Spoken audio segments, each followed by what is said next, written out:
puppies. All right. This is my thing. All right. Ladies and gentlemen, welcome back to the Samadhi Studios podcast. I am here with Danni out at their family's property out in Gympie, Tamaree to be exact. Danni, give yourself a bit of an introduction about yourself and what we're here for. I'm Danni. I'm 28. I'm actually the same age as Sam. Same vintage. Yeah, we went to school together. I am here today because I had a baby about 18, 19 months ago, and I suffered some postnatal depression and come a little bit out of that now, and I just like to raise a little bit of awareness and talk about it a little bit. I'm still learning about it, so I think it's something that you're probably gonna you'll constantly just be learning, no matter how long it goes for, because absolutely. The research I don't think will ever be fully complete, and as you, I guess, probably talk to more people who have gone through it and everything like that, it'll broaden your horizons on it. So. And I think it's just so different for everyone, and everyone compares themselves to other people, so you think that, oh, that's not me, like I'm different to that. So yeah, it's hard to pick up sometimes. Yeah, that's right.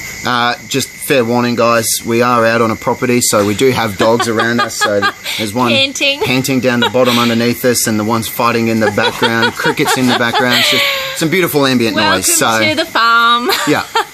All right, so to kick things off, I guess, what was, your experience and what triggered your thoughts into this? And so looking back now, I consider myself quite lucky because my sister, Kelly, fell pregnant at the same time as me. So I think we had babies probably about 2 weeks apart. She had a little girl, I had a little boy. And I think from birth onwards, just things were different, and I just wasn't what I expected to be, I think. You just have this expectation being a new mum, and I had a pretty good pregnancy. Kelly had a shocking one. She was just unwell all the time. But I think that because I had such an easy pregnancy, and I consider myself a laid-back person, that I don't know, just rolled into it like it was just coming natural. Super relaxed. Yeah. I'm a nurse, so I thought, oh yeah, I'll be right. I can prepare for the worst. But anyway, once we had our babies, I kind of went on a different, pathway of feelings. Where I could see she was. I'm just gonna go get rid of that toy from the dogs. Completely different. Keep talking. So anyway, she was still we compared feelings and stuff. We're very, very close. We live in the same town. We spent nearly every day together, so I think that was really good. But she could see straight away that I was just different. Mum noticed I was different, and my sister-in-law noticed I was different, and they're the three people that are probably closest to me. I definitely knew I was different. Mark, my husband, probably knew that as well, but he's a bloke, so he's probably pretty, just completely blasé to the and whole thing. And he's pretty laid back, this guy. He's not worried about too much. Well, he needs to be, because he's a Tiger supporter, so, True, he's from New South Wales, you can't trust them. No. Anyway, so that from there, but I was in denial for a while. I was like, nah, I'll be right, I've got this, that's just not me. I'm not that kind of person. And when I say that, I've never struggled before.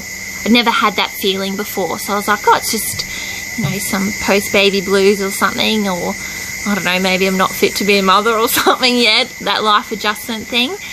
But I think that's what kind of, I put it off for a very long time. Yeah. Firstly, was it planned for you and Kel to have babies at the same time? That's been a question in my mind for a bloody while. Heaps of people ask us this. Like, oh my God, did you plan that? I was like, no, we didn't have a big family orgy. Absolutely not. It was really funny. We all kind of got married, my brother, not all of us together. My brother got married 1 year, my sister the year after, and me the year after. So we're pretty much in consecutive with that. And then I don't know, we were just kind of discussing it one day, and we're like, yeah, we're kind of trying. And my sister's like, yeah, we're not, but we are. And so anyway, it just ended up, it was funny. I was at her house I was like, I think I'm pregnant. I did this pregnancy test after late at work. Like, I got home at 11:30 at night, and I just did one. I do not know why, and it was positive. And I went to bed. Like, you think that you'd be like, oh my God. I literally was like, nah. I woke Mark up and I was like, wait, babe, this is positive. And he goes, what's that mean? Like, what's the 2 lines then? And I was like, I think it's positive. And he goes, oh yeah. He went back to sleep. And I was like, okay. Just anyway. A very good example of how laid back these guys are. Just FYI. So yeah, anyway, and then I told Kelly, and I did like 400 pregnancy tests the next day, and literally once I confirmed it, she was like, I think I'm pregnant, like the next couple of days. So we do 3 days apart. That's hilarious. It just happened that way.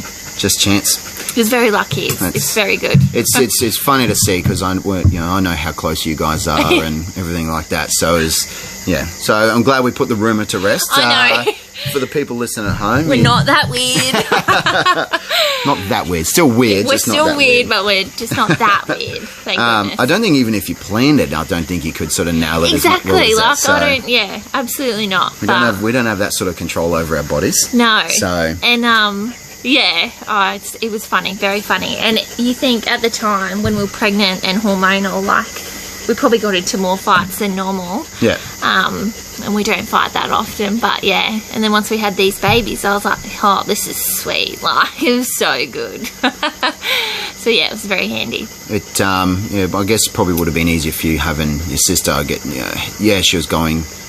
she had a baby and all that sort of stuff, so it would have helped with support and all that sort of shit. And that might have even, like, you might have been judging yourself on her and everything like that, so it would have been difficult. Yeah, it's quite hard to explain, like, so some people would think, I guess, and some people would tell me, oh, you must compare yourself to her, or she must compare herself to her. So we literally have opposite babies. Yes, they're boy and girl, but Coops, like my little boy, is just like so just relaxed and blasé, and I'll just do what I want, and just took like 12 months to even start crawling. He's running around now, and Lexi, Kelly's little girl, is just 100 mile an hour, just no fear, hilarious, like got such an attitude, like, but it's not something they go, oh, like Lexi's doing that and Cooper's not. It's just like, I'm not worried, and like they're just so different. And I guess, you would expect a bit of comparison like that. Yeah. But Shadow, you can't be involved. That's my dog. You just think that, I guess, because I just know Kelly so well, and I'm really, really lucky that we are so close, that I just know that, I guess I'm not worried about milestones and stuff and comparing that way. But like, I know that they're loved by mum and dad, and like equally, and they're the feel first like, grandbabies, of course they are. They're pretty special. They'd be obsessed over. But yeah, like, I don't compare him that way. But people, it's a thing. Like, but it was good when we had them. Like, Cooper had a neck problem, coming out by cesarean or whatever. He wasn't holding his neck properly, and that was good because I could see, like, oh, Lexi's holding her head up. Why is Cooper, favouring one side? Yeah. And so there was a few things that I was like, this is so good. Yeah, that's so handy. Yeah. Yeah, it's definitely when your sister, it's handy to having someone so close to you. Absolutely. Go through the same sort and of... when you can, like, be at your worst and go, F this, I'm buggered. Yeah. And she feels the same. You can just bitch for a little bit about everything and be like, okay, we're still good mothers. Yeah. We'll be right. We got this. Yeah. But yeah. And that's a big thing, like a big difference. Like, if you sort of bitching to me about, that your child, because I don't have any children of my own, except for my housemates. That's the difference between, like, empathy and sympathy. Like, she understands what you're going through exactly. So it is a funny thing being a mum. Like, it is a new understanding of things. You understand when people don't get it, that you've got a kid and you can't go out or you can't do a few things, and they're like, oh, just drop them off with your parents or whatever, and you're like, yeah, but like, I do that a bit for work. Like, I can't just do it for my social life as well. You can, and it's great, but it's that guilt, that mum guilt. It's your baby, so it's different. You have this new understanding. So I think, and like, when all this happened and when I felt at my worst and I was in denial, And I was just like, no, I'm right, I'm good. Like, I had a pretty good poker face in public. Like, I could see you and talk to you like normal. But Kelly just knew. And she was really good about it. Like, I know, I felt like people, like Kelly and Lee especially, and Mum, they had an understanding of it more than I did. And, like, they weren't pushing me, but they were like, they understood more than I thought they would, or that I even did in general. Like, I guess it's that different kind of, I was in a different mindset, I think, and I thought that no one would understand it, and I didn't really have a reason for feeling it, so I thought just kind of get over it. So if you were, for me, I'm completely blasé with the whole thing, as far as, I haven't gone through a pregnancy myself, so I don't understand the hormones. Yeah, thankfully, it's, but for those who don't really understand, like, how would you, I guess, describe postnatal depression to anybody who doesn't really? So I don't know how I would explain it, because I feel like I'll explain to you how I felt. I was going to say, what does it mean to you? Yeah, but I think everyone feels different, and there's obviously the severe end of the scale. You can get postnatal psychosis versus, where you're hallucinating and things, versus just a mild case of the baby blues kind of thing. Yeah. So for me, I didn't really know what to call it. I guess I called it myself postnatal depression, and after 8 months I saw a GP and went, I think that's me. And he agreed, just through me talking to him. Yeah. But so the feeling was, it was weird, it was conflicting, and I think this is why it took me so long to kind of understand what the heck was happening. So being in the medical industry, I was like, I know what that is, and it's, due to a chemical change in your brain. It's not your fault, there's nothing you can do about it, just random people get it. But when it happens, you're like, so obviously I was a little bit naive, I would say the word was, where I was like, oh no, that's just not my personality. That's not me. I wouldn't suffer. It's so silly. Yeah. But I guess I would call it naive and young. So, so I had what I now look back on as a bit of a traumatic birth. And I think that's probably what triggered it. It was like a 3-day long thing ending in a cesarean.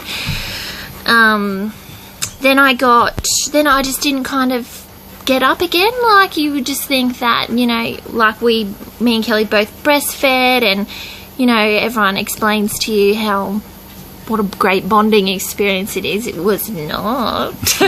I hated it, and I was like, it's a job to me. I was like, okay, feed, get off. Like, I don't know if that's just my personality or what. Still obviously loved him a lot, but I just thought breastfeeding was a job. It was definitely not a bonding thing. And I don't know, I was angry. I was so angry. I was angry at Mark all the time. I was probably angry at myself for just not getting back to normal. Like, I couldn't understand what the heck was going on. Like, I was tired probably too. Like, man, he was awake every 2 hours, and that sleep deprivation thing is not okay with me. I'm a shift worker, but I can still sleep well. So I think that was a massive trigger.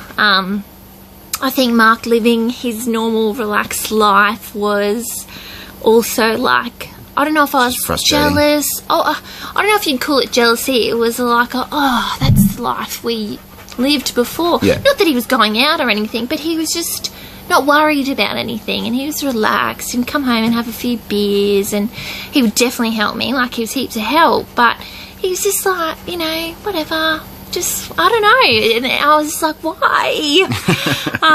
So I guess, that was a misunderstanding, and I feel like that was probably the biggest, not regret, but a sore point for me was like how much I took it out on him. He's probably like the closest, person to me. Like, well, you'd hope he was, because he's your husband. So besides my sister, like I do tell her a lot as well, but he was, that person, and he didn't understand, and I don't blame him for that, but he was just like, what the heck's your problem, love? Yeah. Like, but still bounce back the next day, even though I would, just take everything out on him. So I feel really grateful now that it was hard. It was very hard work to kind of get back to normal. Like, once I realised what was happening and I tried to explain it to him, and he was then like, oh, okay, like, let me try and get my head around it too, because he didn't understand.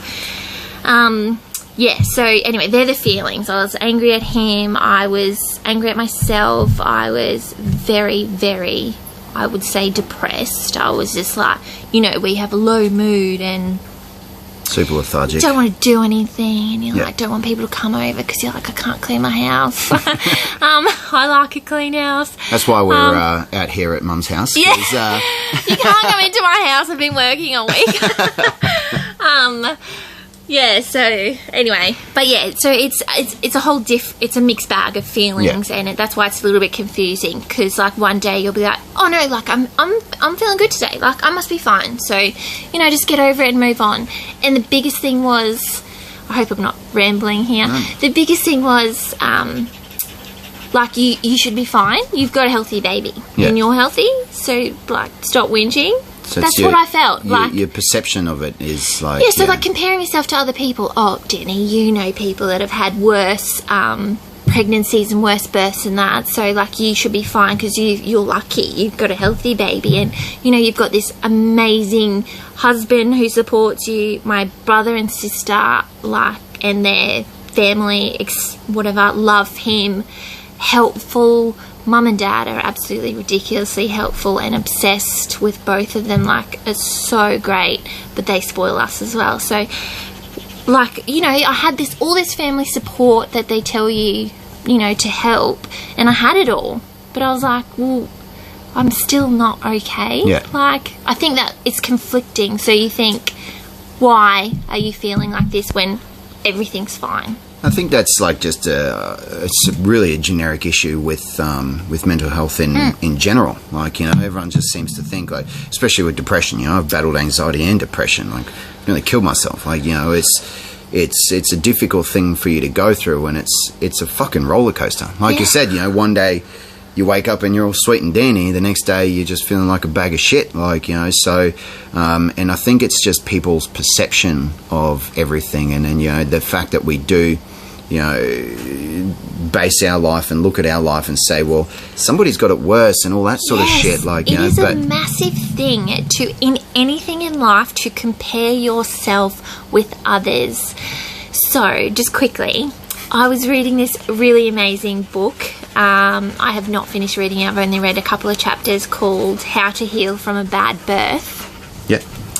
And just like everything from the very first word to like, the end of the second chapter I was just like light bulb moment, because it just like it hit me, like we compare ourselves to everyone and everything, and they just explained to me, like made my light bulb moment of, well, it's not actually you shouldn't compare yourself to other people, because what is a trauma for you or something for is not for them.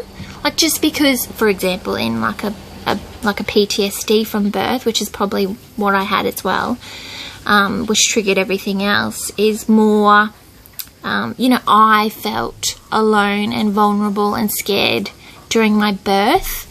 So that in itself was traumatic for me, and it obviously declined from there.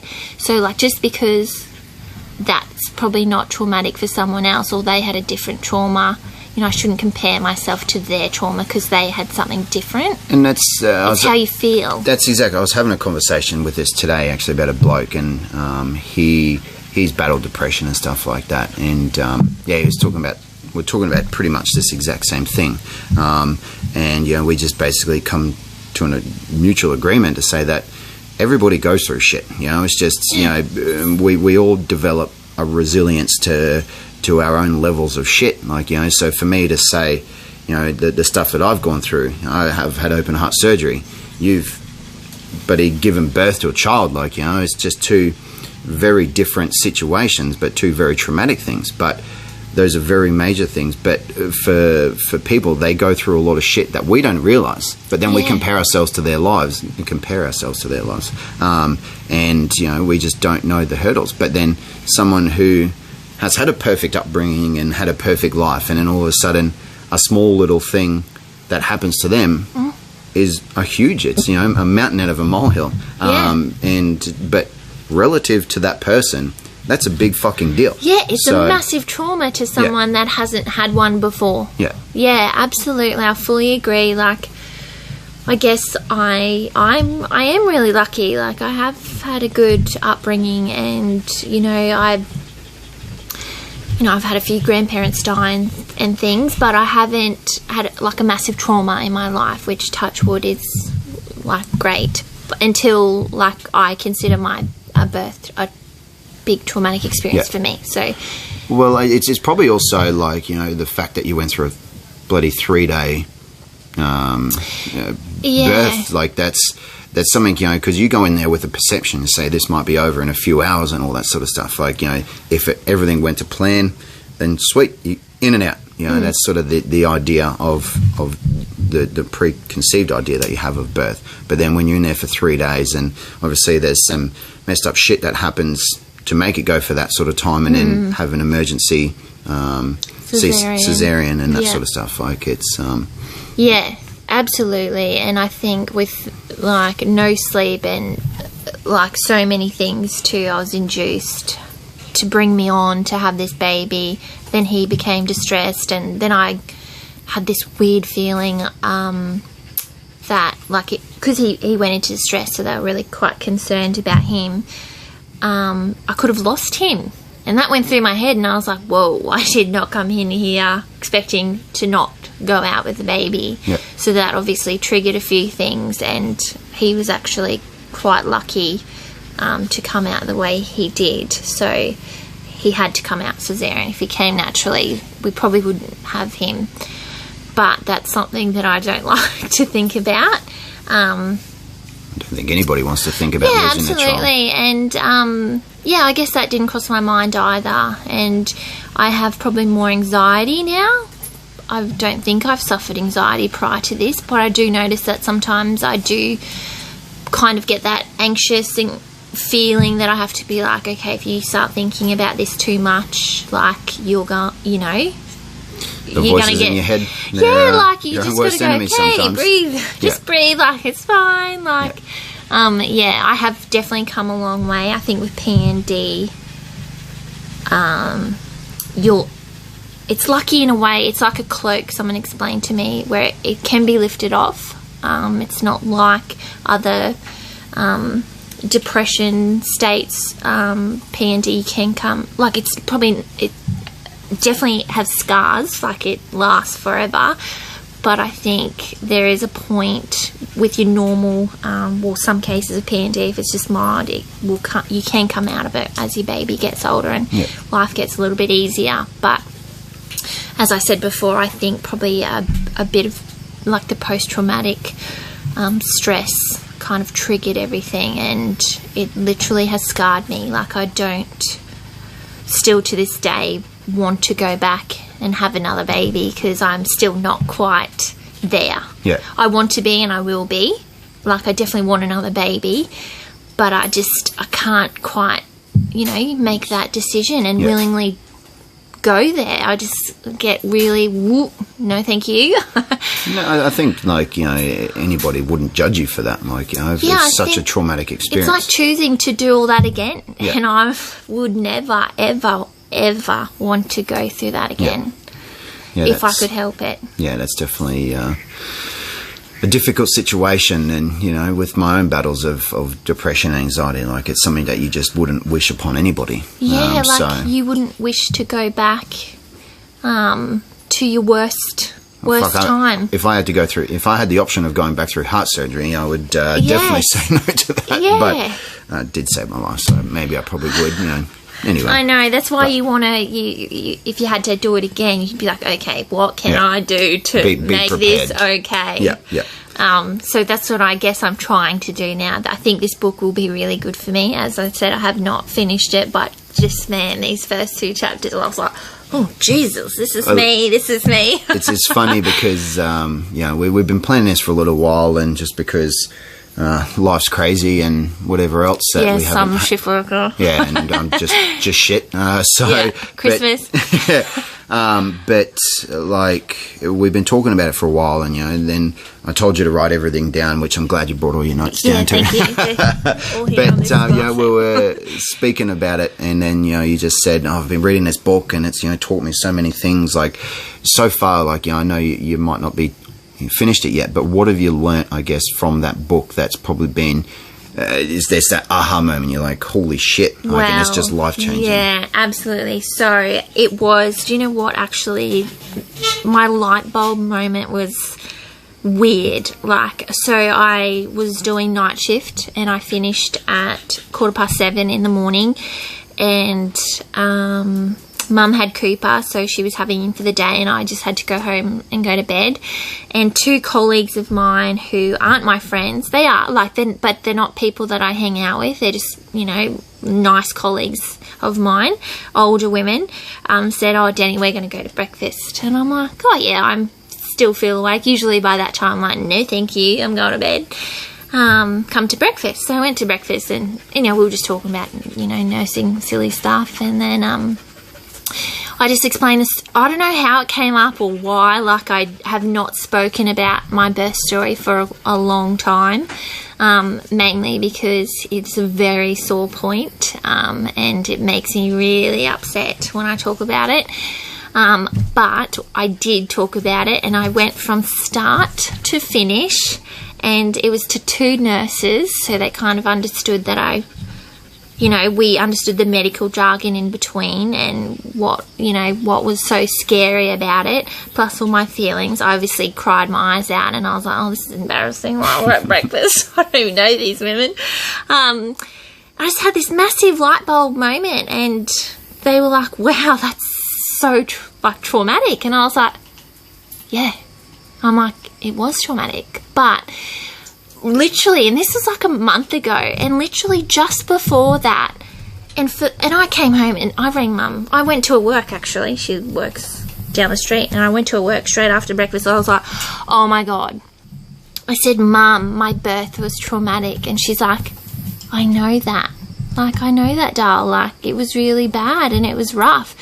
And I was like, yes, but all this time I'm thinking, why am I suffering with postnatal depression? Why me? I thought it was, postnatal depression is random. I thought it must just be, my personality or something that happened to me. But I didn't understand why it happened to me, because I thought everything was travelling so well. And now I realise that from telling my birth story for the first time in so long with a clearer picture to other people, I was literally it was... traumatic. It was horrible for me. So I thought that's why me, because it wasn't a good experience. And Kelly did have she was in pain. She had a very long labour, but she did have a lovely natural birth, which is, things she aimed for happened, and she was so happy with herself. And I think from this book I've learnt that she did a hypnobirthing course, so just teaches you to be self-empowered and stuff. And I would recommend that anything, and I'll definitely be doing that, because I think it helped her, and I think me just going in yeah, she'll be right. Just 100 mile an hour. I was I think that helps. So I think being prepared. So in this book, back to the book, it was more about if you're feeling, empowered and satisfied and, still scared, but you're in control and you know what's happening, and you can ask questions. If you feel like you can ask questions, then you have the birth that, it can go wrong, but you know what's happening and you're aware and you feel safe. Then you come out of birth, and post-birth is a lot better, and you have that positive experience post-birth than when you have this vulnerable, scared, anxious feeling. I was so scared. I didn't know what was going on. I'm a nurse, but I'm not a midwife, and that is a whole different field of, Shout out to all your midwives listening at home. They are amazing. But still, like, it was that scary that I think, and then this book explains that if you're that scared, you suffer then after birth because you're not on top of it. You then feel like you failed.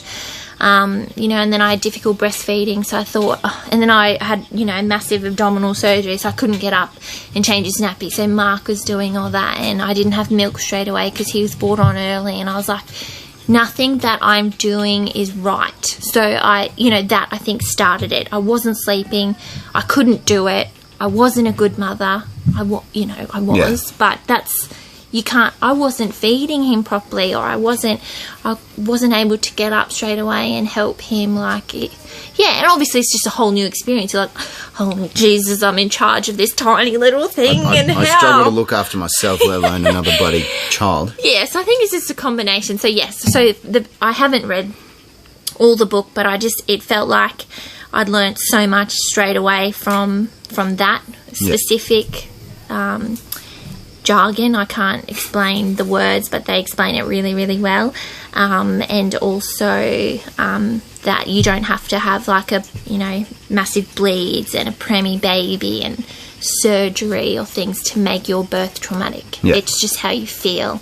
Like if you're scared and anxious and unprepared, well, not unprepared even, just, if that's the feelings you're having, then, they're going to last. So, I think if I go back, I'd definitely do what Kelly did. Kel's great. She's aware of all this stuff more than I was. So she was very prepared. And she told me to do it. And I was like, I'll be right. It's funny because, she's a hairdresser and you're an emergency department nurse. So if you think that anybody would be across this sort of shit, it would be you. But... She's so good. She's so aware that she's knew straight away. She's helping me straight away, and I was like, nah, I'll be right. Don't worry about me. Shout out to you, Kel. She got a bit upset that we weren't getting her on the podcast. Yeah, she wanted to be on the podcast today, so I said, "Oh, you'll be right." And she's like, "I can help." I'm like, "Yeah, I know." So she has. She's definitely. Could you imagine her being on the podcast? She'd bloody take over. We wouldn't get a word in. Yeah, she'll give her. No. But it's you spoke a lot about trauma and everything like that, and trauma is a big thing that I've been processing in my own brain for a number of different reasons recently. But I was doing some reading on it, and it's it's amazing how much trauma actually changes us, not just mentally, because you've got those voices in your head that will fuck you up, but trauma actually changes the way that your brain will fire. They can actually pick up on a brain scan how trauma will actually change the way that your brain is communicating with itself. So it's definitely something that I think is overlooked, and post-traumatic stress is 100% a legitimate thing. So it's not something to be just put in the back corner and saying it's not going to happen to me or anything like that. It's very, very fucking real.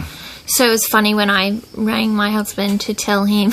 I was like, oh, babe, I've got PTSD. No, but in a lie. I was I literally have had a light bulb, and I need to tell you, listen to me. He's at work. He's in the army.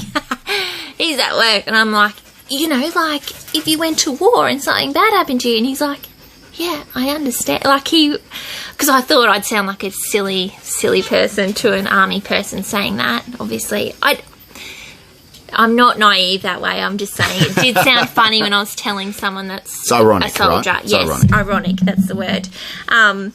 And he was like, yeah, I completely understand. He does not have PTSD, but he understood what I was saying and where I was coming from. He's like, it definitely makes sense to him. Yeah.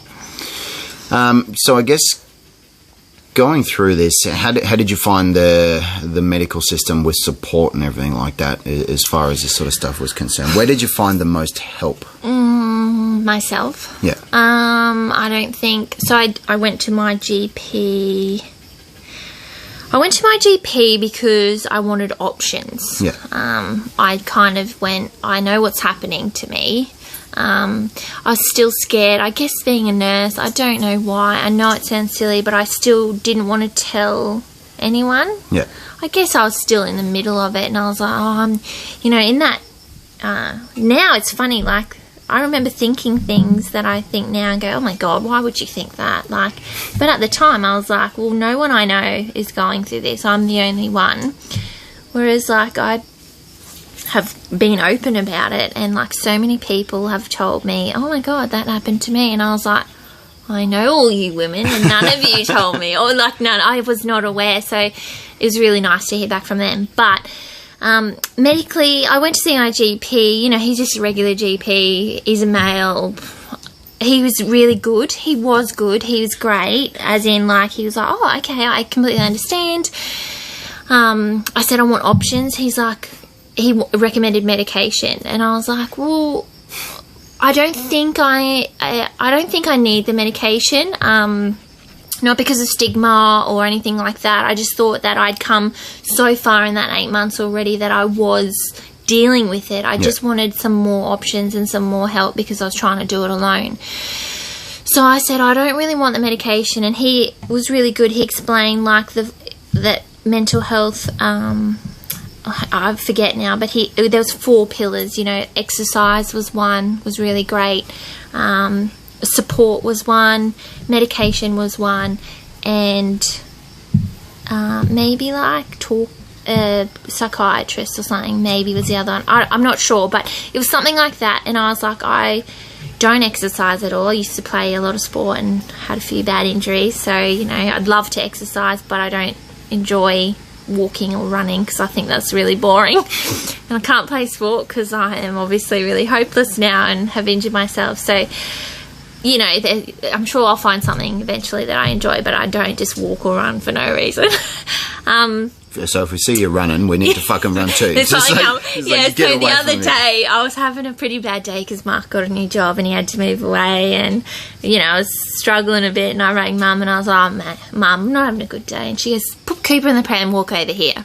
And I was like, good idea. Anyway, by the time I got here, I was like, all right, don't have time. Adrenaline's going, so it works a treat. It's proven that releases I was getting real anxious and stuff. A lot of hormones, a lot of the juices into your brain. That's really good for it. So yeah, support I obviously had, but, you know, I was still hard to reach out still. And he explained to me that the medication, if I took it, would just be a kind of a bridging factor to get where I wanted to be while talking to, like, a therapist or psychiatrist or something. So he's like, you know, you feel like you're down here, and if you take the medication, it will help to lift you a little bit to then talk about it and get you to that point where you want to be faster with this medication. And I was like, okay, that makes sense to me, righto. I'll try it, but he said it takes 2 weeks to even start to work, so I probably took it for 2 weeks and then stopped anyway. It just didn't sit right with me. I'm like, oh, you know, I was having pretty good days by then, and just, I don't know, my nursing, I was like, nah, I don't need this, I'll be right.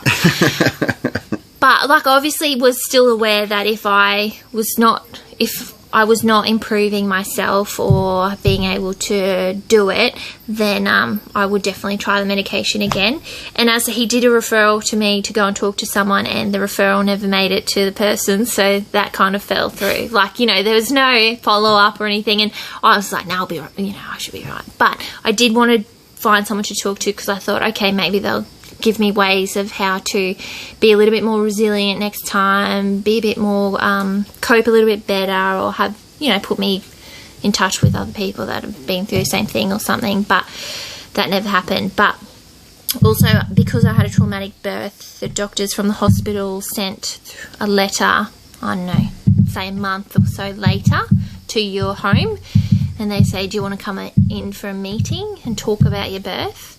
Which I think is absolutely fantastic, but it comes at a time where you're like, I'm not going anywhere. Yeah. I am already in that rut, and there's no way I want to talk or see anyone. I just want to be at home. You're there. You can't get up and go in and talk about it because you're like, So, yeah, I think maybe we could, like, obviously work in a hospital, so maybe I could flag that and make that a better thing, better experience. Maybe, but it's good that they do that though, because I think it's great. It's just maybe the way that they do it, could be changed. Yeah, but it's probably a bad time to do it, like, or if they just kind of ring every now and then, or I don't know, everyone's busy, but I don't know how we can improve that, but it is a good idea. And the difficult thing, I guess, with that is it's a case by case sort of situation as well. Like, it's not one thing is going to work for everybody. Yeah, no one wants to go in every time they have a baby when it was fine. Yeah. I guess what could we do? Is there something that we would be able to do or change to make the experience better? Like, is it an education piece? I guess prior to birth, is it? It's a difficult thing, but like I was thinking when I was reading that book, I was like, why the hell do midwives not explain this? Yeah. Like, what an amazing thing to tell someone, like, especially your first baby or whatever, like, literally you pretty much have to do a birthing class. Like, a public hospital tells you to go to one and you do it. It's pretty good, but all they explain to you is how the drugs work and what drugs affect the baby and what don't. Like, what pain relief do you want? That's pretty much it. How your husband can support you or partner or whatever. It would just be really nice, I was thinking when I was reading the book, this might be my opinion only, but it would just be really lovely to hear, like, listen, if you feel all these things during your birth, it will affect you after your birth. So let's do what we can to empower you before, and let's go over things like that and how... Feel free. We want you to ask questions. We want you to know exactly what's going on, how we can help. Like, I mean, midwives are, they're a whole different breed. They're amazing. So, like, I don't know. I just think that would have been, I don't know, maybe because pre-education probably would be like the just best. that thing, like how, Shut up. Pretty much how your birth will affect. Your birth experience will affect you after, I think. Because I think it's like saying how war... Well, I guess, is this silly? You're going to war. Something's going to happen to you. Maybe, maybe not. Yeah. Like, you might be okay, but you might not be. So, if something happens to you, these are the things that you should be prepared for in war. So, let's be prepared for them, and when you come back, let's make sure that we're on top of things. I know war is a massive thing to compare it to, but I'm just trying to think of a trauma here. You go on a war with yourself, and that's probably that's one of the most difficult things. Like, a part of this book as well was when someone goes through a motor vehicle accident. So they have this massive trauma and, they injure themselves and they're off work and they could lose their jobs depending on what they do, or, if they've got income protection or whatever they do.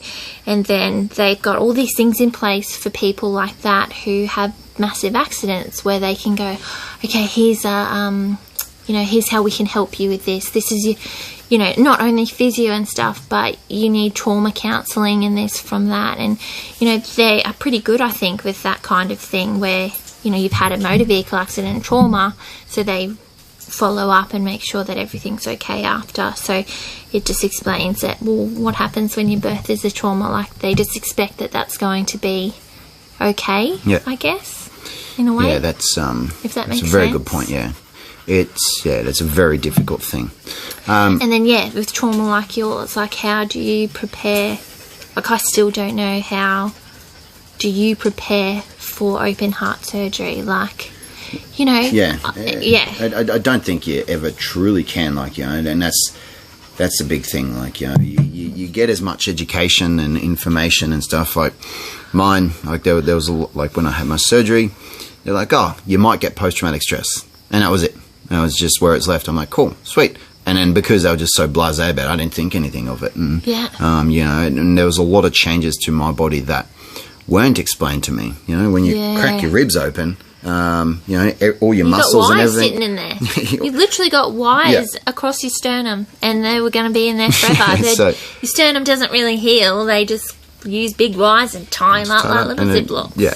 So, and then the tick in my chest from my mechanical valve, that's probably been one of my biggest triggers because music, the biggest thing for me was tick came out in a few days. I was out of ICU and it was a few days in, laying in the hospital bed, and I'm just like, oh my God, if I put my headphones in, I can drown out the sound.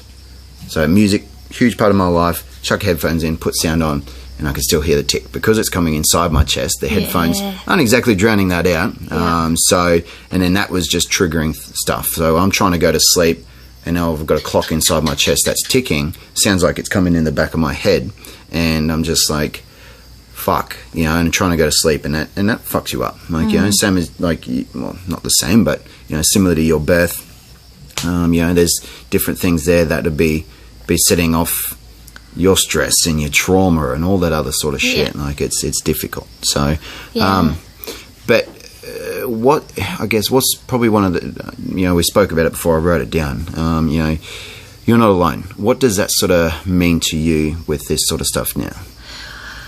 I guess coming from someone who is really blasé as such, like, don't get me wrong, I work in emergency, so I was like, yep, everything could happen. I'm going to be prepared for anything, because obviously I see the worst, or whatever, I expect the worst. So even though I thought that, you don't, or I don't know what you think. But I guess I had never spoken to anyone with postnatal depression, and I've at that age now where lots of my friends are having babies or they've had babies, and no one told me that it was hard. Like, yeah, they had some hard births, but no one told me they were struggling. Like, everyone, obviously this is massive, but the social media influences, obviously you just look at someone's Instagram or someone's Facebook, and just beautiful photos of their family and them and their baby and all their baby pictures. You could look at mine and think the exact same thing, that I was absolutely perfectly fine, had all these cute little baby photos and me smiling with my baby or whatever. Well, that wasn't much because I didn't want to take photos of me, but like, you see that and you think, they're doing so well, look how good they are. No one ever told me that they were struggling, so I thought, because you are clouded in your judgment and everything that you think, and when you're at your worst, you think things that just don't make sense to you now, even when you're a little bit better. But I guess no one had told me that they were struggling, so I thought to myself, it's just me. Yeah. I'm alone, so I'm not going to tell anyone. There is no way that I would talk about this if I'm still in the middle of that really hard time. I wouldn't be talking to you about it. I don't know, maybe next time, if hopefully I never have a really hard time again, maybe I will, but I honestly I did not want to talk to anyone about it. There's no way. I didn't want to admit it to myself, let alone talk to other people. Like, I was just like, what the hell is going on? Like, it's just this awful heaviness, like a massive grey cloud over your head, and it sucks, and it's really horrible, and I don't know, I just didn't know of anyone else that had been through it. I'd heard of postnatal depression, but also I thought, like, postnatal depression can be where you geckos just fell on the ground. Postnatal depression can be where you don't like your baby. Yeah, that sucks. And it's like, I've spoken to in the leading up to this, especially because it's been on the cards for a little while. That I've spoken to a few people. I'm like, I'm excited to come and do this sort of thing because I love getting people to share their stories. So I speak to a few people, and that was one of the things with the lady that I spoke to, and she's just like, I hated my baby. Yeah. And I'm just like, holy shit. They literally picture themselves like, I don't know, getting rid of their baby. Yeah. Like, its thoughts are coming to their head, and like, now again, I consider myself so lucky. I don't want to compare myself again to other people and what they've been through, but I look back and go, oh my God, I'm so lucky. Like, I never once hated my baby. Like, I still loved him. I just wasn't, I felt like I wasn't maternal or something. Yeah. Like, I've never been like a girly girl anyway, but like, I would rather have a beer with the boys than, do anything else. But, I was just like, oh, just probably not maternal. But I still love my baby, and I never had weird thoughts. So, I consider myself very, very lucky about that, because there's obviously, and I've heard of obviously postnatal psychosis before, and that is horrible. and they recover, but it's horrible. Yeah. It must be very scary. So you said that you were this clicked on, about 8 months in. So it's been about a year since you sort of realised, holy shit, I'm not doing okay. So how are you today, and like, what are you, like, how are you feeling?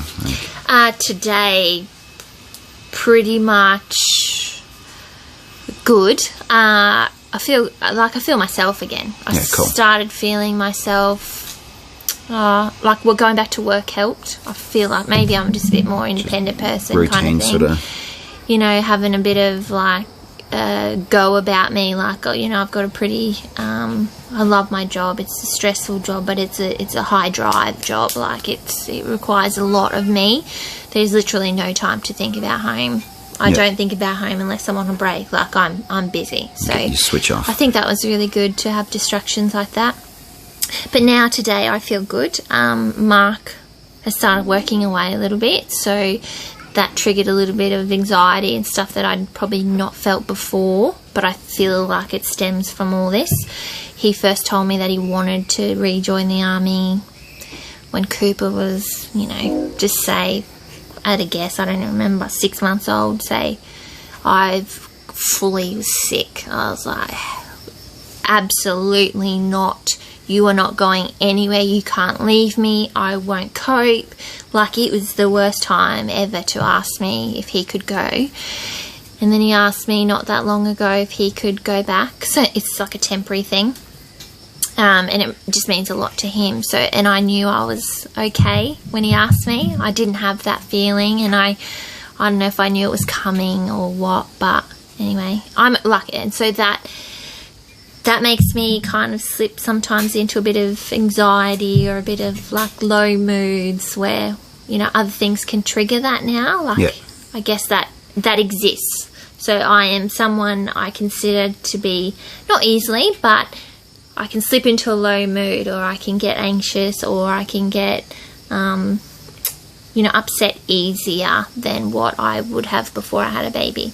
That could be, I don't know, stresses of being a mother or whatever. But I feel like I am a completely different person than I was. But I am still me. I am. Does that make sense? Yeah. I still feel like myself.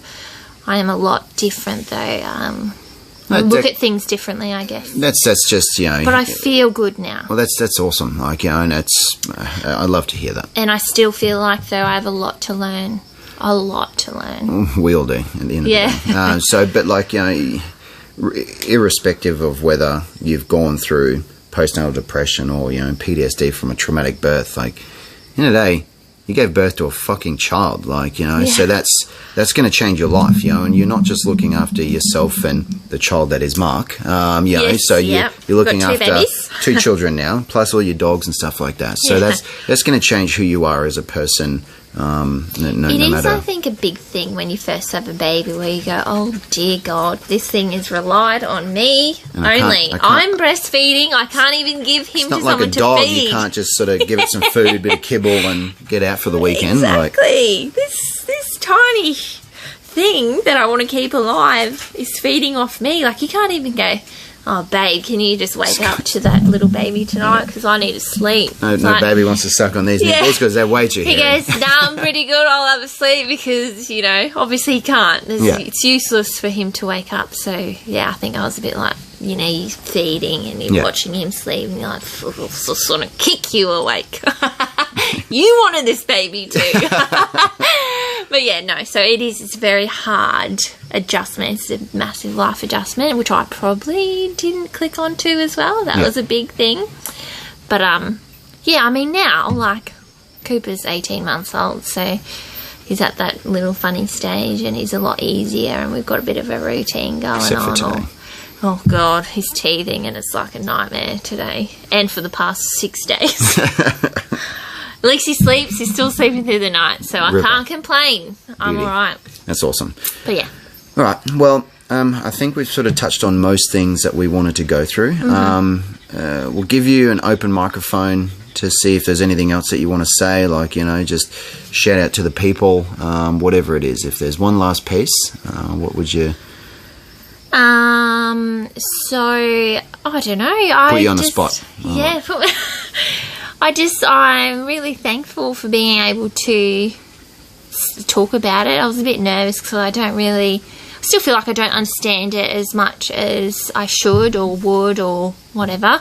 But so I was a bit nervous about what to say and if I was right, but that's my experience and that's what I've gone through. So I just wanted to tell, I feel like you get to this point, or you get to this point, not age, but you get to a point where you go, I just need to help someone, because it was really hard for me, and I felt like even though I had all this support in the world, that it was just me. So I feel like if I can change someone's mind when they're sitting at home going, I'm right with this little tiny baby, but I don't want to go out, like, what's wrong with me? Like, you still need to go out and socialise, so there might be something going on there. But yeah, if someone can just listen and relate to a little bit, then I would, make my day. That's awesome. So yeah, thanks for listening, and I hope it helped someone, and hope I didn't babble on too much. This is a podcast, mate. This is literally what it's designed for. So babbling I've never done a podcast before. Babbling is more than welcome. Yeah. But that was like when you first messaged me. It was after a different podcast that I did, and you're like, you told me that you wanted to reach out. And you wanted to share your story, and the reason that you wanted to do that was so that you could, just hopefully help even one person. I think that's going to be something. I can probably attest that someone will get something out of this. Whether it's today, whether it's tomorrow, 6 months, 12 months time, but this will definitely help someone. And the big thing is, initially I thought it was a weakness, like in your initial stages, and now I consider it as a big strength.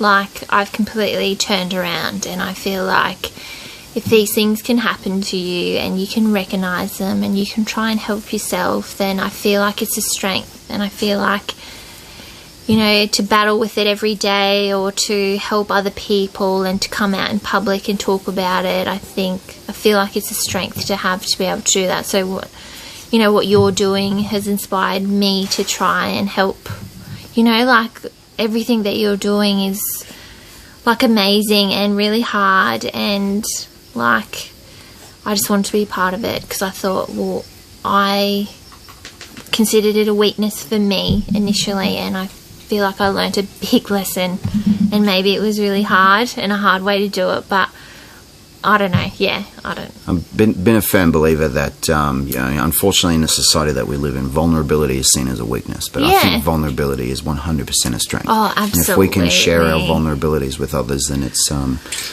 it's definitely a strength. Yeah, and trying to get other people to understand that haven't been through it. Like, a big thing was trying to get Mark to understand, and I don't even know if he understands to this day, but he's trying, and he tries really hard. So, and I feel like too, probably, like, I'm a pretty stubborn person. I feel like, you don't know, you haven't had that feeling, so you just don't know what I'm going through, but he is trying, because as a nurse I was like, I understand what depression is, but until it happens to you, and until that awful, awful feeling comes and that state of mind comes, you don't understand until it happens. Yeah, and that's going back to what we said at the start. There's a difference between empathy and sympathy.